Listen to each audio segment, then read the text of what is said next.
Lihat kanan kirinya meskipun nggak kenal saudaraku ya. Mari kita belajar melepaskan berkat, katakan kamu diberkati. Kamu luar biasa, kamu penuh sukacita ya. Hidupmu penuh keberuntungan, penuh keberhasilan. Baik, saya cepat saja. Kita tahu bahwa tahun ini tema Natal kita The Sun of Righteousness ya. Surya kebenaran. Kita baca di dalam Maleakhi 4 ayat 1 sampai 6 dikatakan bahwa sesungguhnya hari itu datang menyala seperti perapian, maka semua orang gegabah dan orang yang berbuat fasik menjadi seperti jerami. Dan akan terbakar oleh hari yang datang itu, firman Tuhan semesta alam, sampai tidak ditinggalkannya akar dan cabang mereka. Ayat 2, tetapi kamu yang takut akan namaku, bagimu akan terbit surya kebenaran. Dengan kesembuhan pada sayapnya, kamu akan keluar dan berjingkrak-jingkrak seperti anak lembu lepas kandang. Ayat 3, kamu akan menginjak-injak orang fasik, sebab mereka akan menjadi abu di bawah telapak kakimu. Pada hari yang kusiapkan itu, firman Tuhan semesta alam. Ayat 4, ingatlah kepada hukum Taurat yang telah kuperintahkan kepada Musa, hambaku di gunung Horeb, untuk disampaikan kepada seluruh Israel, yaitu ketetapan-ketetapan dan hukum-hukum. Ayat 5, sesungguhnya aku akan mengutus Nabi Elia kepadamu menjelang datangnya hari Tuhan yang besar itu dan dahsyat itu. Maka ia akan membuat hati bapak berbalik kepada anak-anaknya dan hati anak-anak kepada bapak-bapaknya, supaya jangan aku datang memukul bumi sehingga musnah, saudaraku. Nah, saudaraku yang dikasihi Tuhan, sangat jelas bahwa di ayat pertama dan ayat kedua itu dibedakan. Kumpulan orang yang percaya dan yang tidak percaya kepada Tuhan. Ayat yang pertama dikatakan dengan jelas bahwa akan ada orang yang gegabah, orang yang berbuat fasik di dalam hidupnya. Siapakah orang yang gegabah, saudaraku? Orang yang mendengarkan firman Tuhan tetapi tidak melakukan. Rajin ke gereja bukan berarti kita melakukan firman Tuhan. Membaca firman bukan berarti kita sudah baik. Dan digambarkan itu adalah gambaran orang yang gegabah dan fasik, saudaraku. Dan dikatakan mereka akan hangus seperti jerami ketemu dengan api.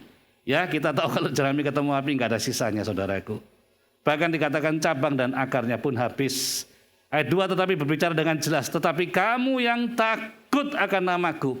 Ya, artinya apa? Yang respect kepada Tuhan, yang hormat, yang menaruh Tuhan di tempat yang tertinggi. Dikatakan bagimu akan terbit surya kebenaran. Yang percaya katakan amin. The Sun of Righteousness. Surya kebenaran, matahari itu bicara apa? Bukan cuma bicara power, but the promise of God. Janji Tuhan, saudaraku. Kapan sih matahari nggak pernah terbit? Halo? Pernah nggak lihat matahari ngambek dan tidak terbit? Ada? Nggak ada, selalu terbit. Amin. Oleh sebab itu jangan pernah ragukan janji Tuhan digenapi di dalam hidupmu. Yang percaya berikan tepuk tangan dong. Saudara dan saya aja percaya matahari terbit. Kok nggak percaya pertolongan Tuhan, saudaraku? Siapa yang menciptakan matahari? Halo, siapa yang menciptakan matahari? Kenapa kok kita tidak percaya dengan penciptanya, malah percaya dengan ciptaannya, saudaraku? Matahari janji Tuhan itu akan digenapi dalam hidup saudara dan saya. Dan lebih lagi saudaraku, dikatakan apa? Di sayapnya itu ada apa? Ada kesembuhan. The power of healing. Bukan cuma kesembuhan secara jasmani, tetapi jiwamu, kerohanianmu, your spiritual life, itu will restore by God. Akan dipulihkan oleh Tuhan. Kalau tahun-tahun sebelumnya saudaraku kita mungkin letih, loyo, tidak punya pengharapan, merasa jauh daripada Tuhan, pastikan saudara keluar dari ruangan ini, saudara ngalamin Tuhan dan hidupmu mengalami pemulihan dan kesembuhan daripada Dia. Nah, ayat-ayat ini adalah ayat-ayat yang message terakhir daripada Tuhan yang disampaikan saudaraku sebelum masuk ke dalam perjanjian baru. Ya, setelah kita meyakini kitab namanya Matius. Dan dikatakan di sana itu ada sesi sekitar 400 tahun, masa 400 tahun yang disebut Dark Ages. Itu Tuhan tidak menyampaikan sesuatu apapun. Tidak menyampaikan nubuatan, tidak ada message. Nah, dikatakan di sini ada dua tokoh yang dibahas. Di ayat 4 katakan siapa? Musa.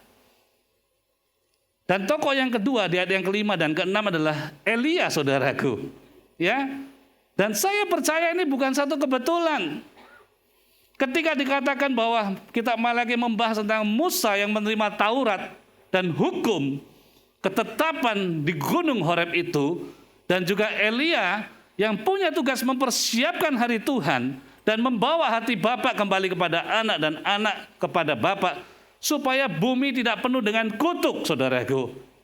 Dan kemudian dikatakan di dalam perjanjian baru, satu hari ketika Tuhan Yesus naik untuk berdoa ke tempat yang tinggi, Dia mengajak ketiga muridnya. Dan muridnya ketiduran, saudaraku. Dan kemudian muridnya itu kebangun dan melihat bahwa Kristus sedang berdoa. Rupa wajahnya itu berubah dan pakaiannya menjadi putih atau mengkilat atau silau. Berkilau-kilauan. Penuh dengan kemuliaan Tuhan. Tapi dikatakan juga dan tampaklah dua orang sedang berbicara dengan Dia. Siapa itu? Musa dan Elia. Ini bukan ilmu gatuk, saudaraku ya. Bukan ilmu dicocok-cocokkan, bukan. Tetapi firman Tuhan itu harus digenapi dalam hidup saudara dan saya. Yang mengerti katakan amin.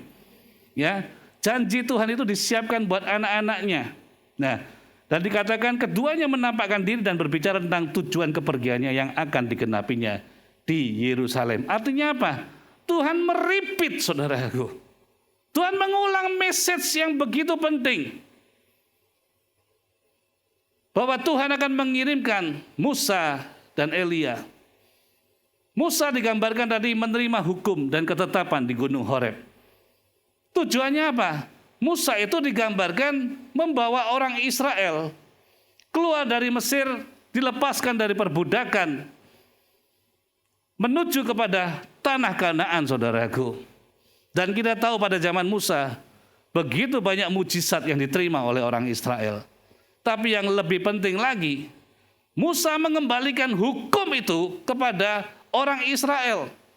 Saudara dan saya tentunya tahu, Alkitab mencatat bahwa keturunan Israel itu pertama kali masuk ke Mesir itu oleh karena Yusuf. Dan Yusuf by the grace of God menjadi wali negeri, tangan kanan daripada Fir'aun, saudaraku. Orang yang paling dihormati. Kenapa? Hidupnya disertai Tuhan. Orang kalau hidupnya disertai Tuhan, saudaraku, selalu ada jalan keluar. Selalu ada hikmat yang menyertainya. Ya. Tapi years by years, dikatakan 400 tahun kemudian, saudaraku, ketika bangsa ini semakin banyak, ya, jumlahnya tidak banyak, tapi tidak mengenal Tuhan. Ketika Yusuf, Yakub dan keluarganya semua pindah, itu jumlahnya paling enggak 70-an orang. Tapi mereka mengenal Allah yang hidup. Sekalipun jumlahnya sedikit, tidak ada yang berani menindas. Dan bahkan Yusuf diangkat menjadi wali negeri. Tetapi ketika zaman itu semakin berhilang, generasi itu semakin tidak mengenal Allah Yahweh yang harus mereka sembah. Orang Israel mengalami degradasi. Dari wali negeri, saudaraku, turun pangkat. Turun pangkat, bukan pegawai loh ini, budak. Ya, saudara dan saya tahu, ya, budak itu jauh lebih rendah dibandingkan staf atau pegawai. Budak tidak punya hak, saudaraku. Even their own life, for their own lives. Sekalipun untuk hidupnya sendiri, dia tidak punya hak sama sekali, saudaraku. Jadi budak. Dan Musa dipakai Tuhan untuk membawa Israel menuju kepada kebebasan. Tapi kembali kepada apa? Kepada hukum. Hukum zaman dulu itu hukum Taurat yang ada. Ya, kalau hari ini kita bersyukur, saudara dan saya hidup dengan penuh kasih karunia Tuhan. Hidup dengan penuh bimbingan di dalam membaca firman yang namanya Alkitab, saudaraku. Akhirnya saudara dan saya bersyukur kita kenal Tuhan, kita tahu Tuhan, dan kita ngomong, ya saya sudah jadi orang Kristen, Pak. KTP saya coba dicek, Kristen. Saya rajin ke gereja, saya rajin registrasi, ya. Tapi registrasi saya dengar juga banyak nggak datang juga kadang-kadang, saudaraku, ya. Di sini tidak ada, di tempat saya banyak, saudaraku, ya.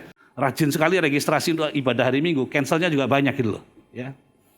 Nah, kemudian saudaraku apa lagi? Saya suka nolong, saya suka bantu. Dan lama-lama kita merasa apa? Mendengarkan khotbah pendeta katakan, sekali selamat pasti selamat. Tuhan Yesus itu baik. Tuhan Yesus itu ketika kita berdosa, kita datang kita minta ampun, diampuni. Betul, nggak salah saudaraku. Bahkan ada banyak orang Kristen berpikir gini, saya sudah baik, saya sudah melayani Tuhan, saya sudah melakukan banyak hal buat Tuhan. Tetapi Matius 7 mencatat dengan jelas ayat 21, bukan setiap orang yang berseru kepadaku, Tuhan, Tuhan akan masuk ke dalam kerajaan surga. Melainkan dia yang melakukan kehendak Bapakku yang di surga. Pada hari terakhir orang akan berseru kepadaku, Tuhan, Tuhan, bukankah kami bernubuat demi namamu, mengusir setan demi namamu, dan mengadakan banyak mujizat demi namamu juga. Pada waktu itulah aku akan berterus terang kepadamu dan berkata, aku tidak pernah mengenal kamu. Enyala daripadaku kamu sekalian pembuat kejahatan, saudaraku, ya. Di dalam terjemahan yang lain dikatakan, you missed the boat. Kamu ketinggalan perahu.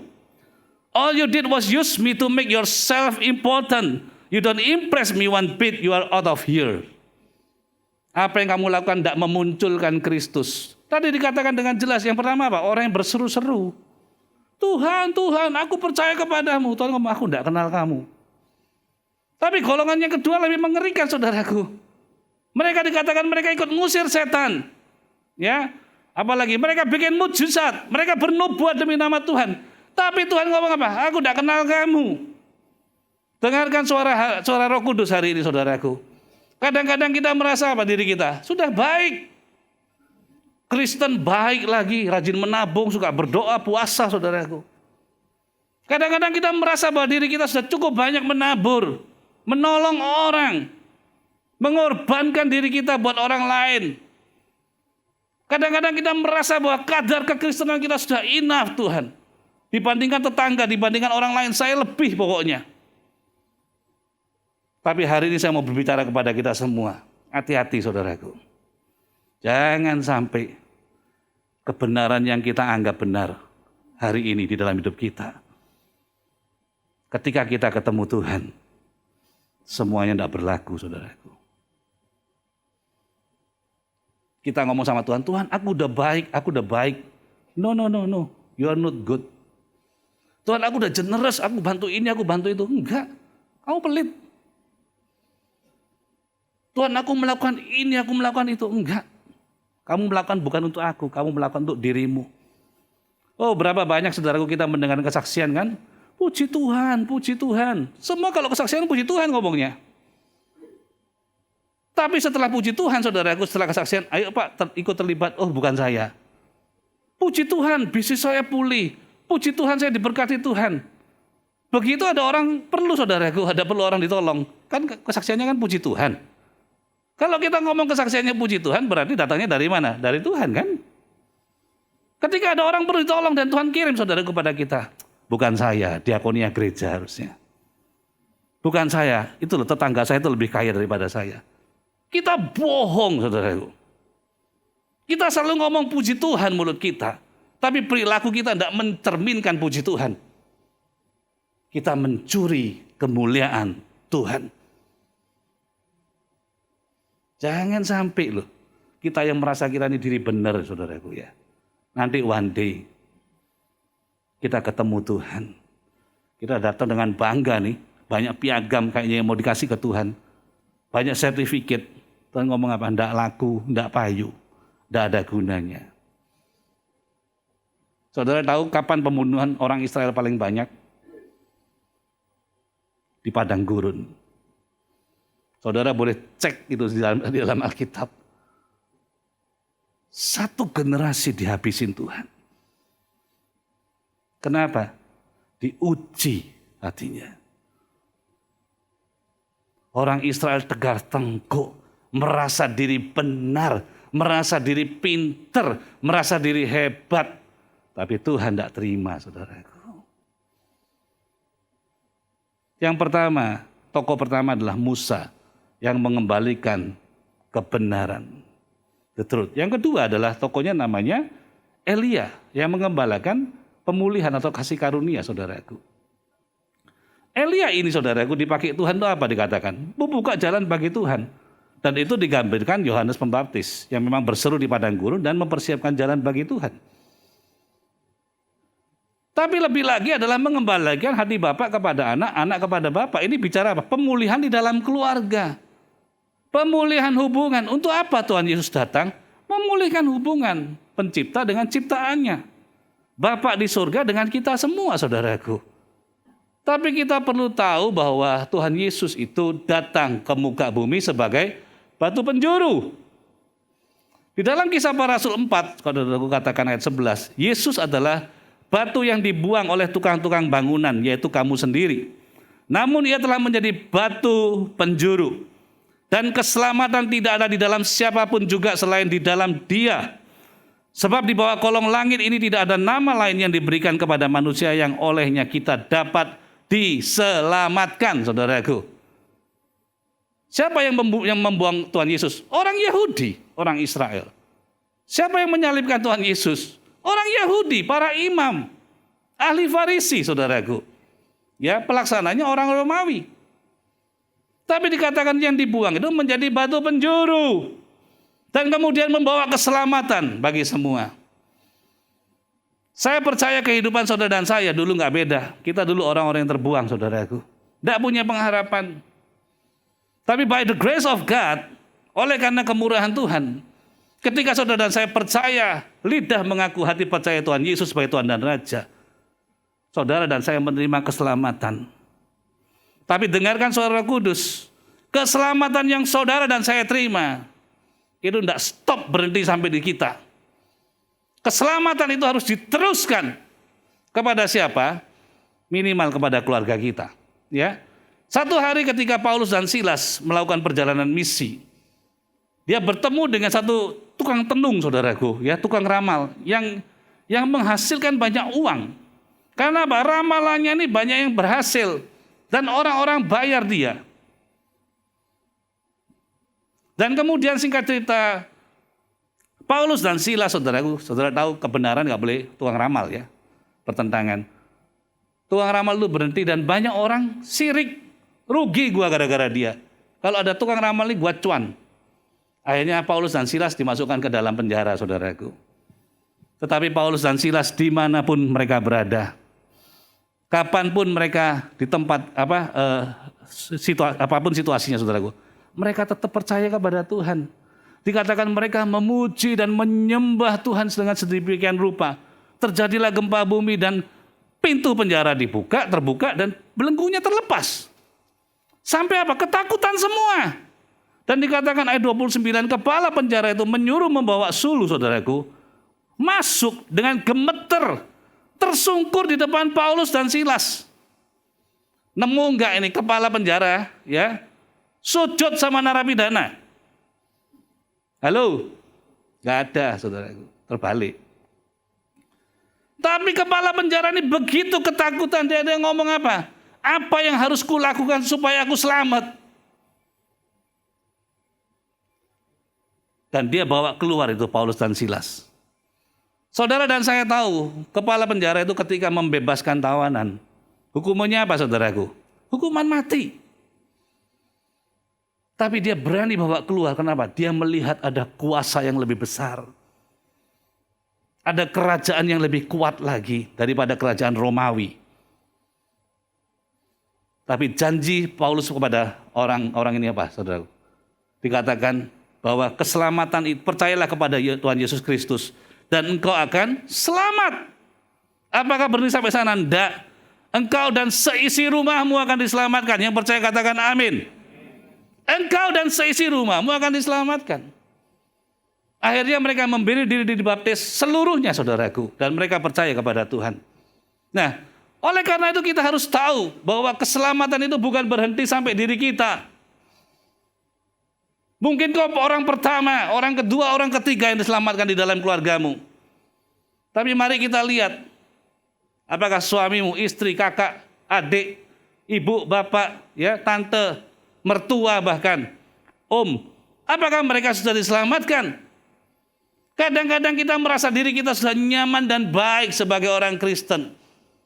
Tetapi janji Tuhan katakan engkau dan seisi rumahmu akan diselamatkan, saudaraku. Akan diselamatkan. Ketika saya lahir baru, saudaraku tahun 96, hampir 25 tahun yang lalu ya, 25 tahun yang lalu. Waduh, baru kenal Tuhan, semangat banget saudaraku ya. Semangat sekali, dan ketika saya tahu firman Tuhan ini saya klaim. Masih bujang, siapa yang mau diselamatkan? Nomor satu itu orang tua pasti kalau saya. Saya pengen mama papa saya itu bertobat. Dulu mereka menyembah patung, dulu. Singkat cerita ya, atas pertolongan Tuhan. Tidak lama, 7 tahun. 96-2003 mama saya memberi diri dibaptis. Dan itu proses yang tidak gampang. Hari demi hari, tahun demi tahun, satu langkah. Akhirnya mama ngomong, ma mau dibaptis. Wow, itu amazing buat saya. Papa saya 2005, 9 tahun. Baru dibaptis. And then the next, saudaraku, kakak-kakak, adik semua kenal Tuhan Yesus. Kenapa? Dialah sumber, dialah keselamatan. Sebab saya tidak mau masuk surga sendirian. Saya tidak mau saya nanti di surga saya menyanyi bersorak-sorai, tapi saya melihat keluarga saya yang lain terbakar oleh api neraka, saudaraku. Dan ketika kita married, saya punya sama istri, saya juga punya tanggung jawab karena saya punya 3 orang anak. Dan kita tidak bisa ngomong, nanti anak saya nanti kalau ikut sekolah minggu biar gurunya yang ngurus. Nanti kalau mereka ikut komsel biar gembala komsel yang ngurus. No. Tugas mengenai spiritual growth atau kerohanian daripada anak-anak itu tugasnya orang tua. Banyak kita berpikir orang tua itu tugasnya cuma akademis. Kita lupa kepada spiritual growth mereka. Oleh karena itu tugasnya orang tua itu menyelamatkan, mengenalkan Kristus kepada anak-anaknya. September tahun ini sampai September tahun depan itu dalam tahun Yahudiannya adalah Pebet, tahun Sabat. P itu bicara tentang mulut, Bet itu rumah. Mulut itu bicara kuasa, mulut bicara firman. Bet itu rumah. Saya masih ingat Pak Arifin beberapa bulan lalu ngomong, set your house in order. Set your house in order artinya apa? Tegakkan firman di dalam kehidupan rumah tanggamu. Tegakkan kebenaran. Artinya apa? Firman Tuhan harus menjadi landasan kebenaran di dalam rumah tanggamu. Dan ini belajar kita lakukan. Saya punya 3 orang anak. Anak saya yang pertama namanya Jonathan Arya Limanto. Ya.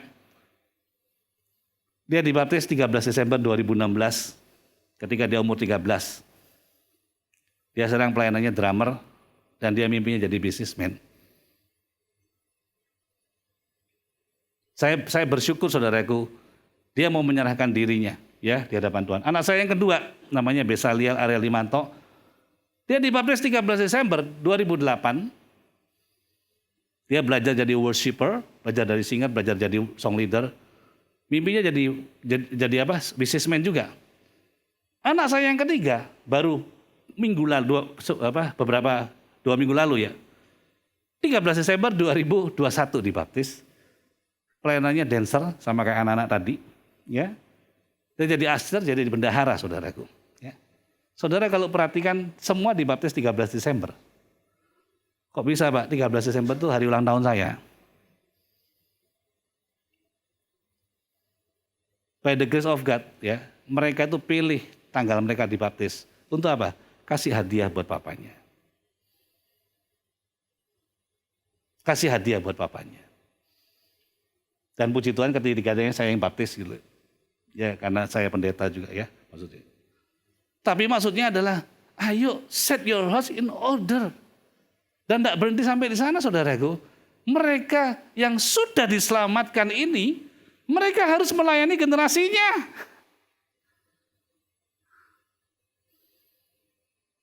Mereka melayani ini anak-anak kita ini sudah dari sekolah minggu kumpul bareng, melayani bareng. Sekarang remaja melayani generasinya, serve your own generation. Kisah Para Rasul 13 ayat 36. David after he served his own generation. Raja Daud melayani generasinya. Dan mereka melayani dengan apa?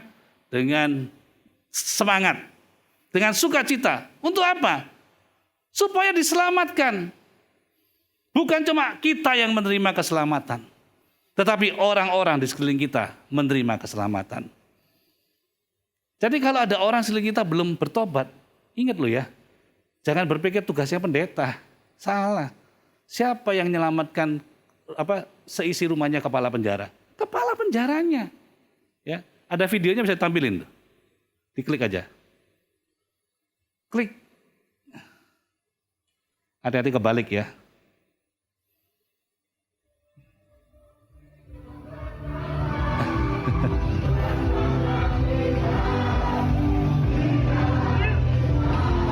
Ada brilian.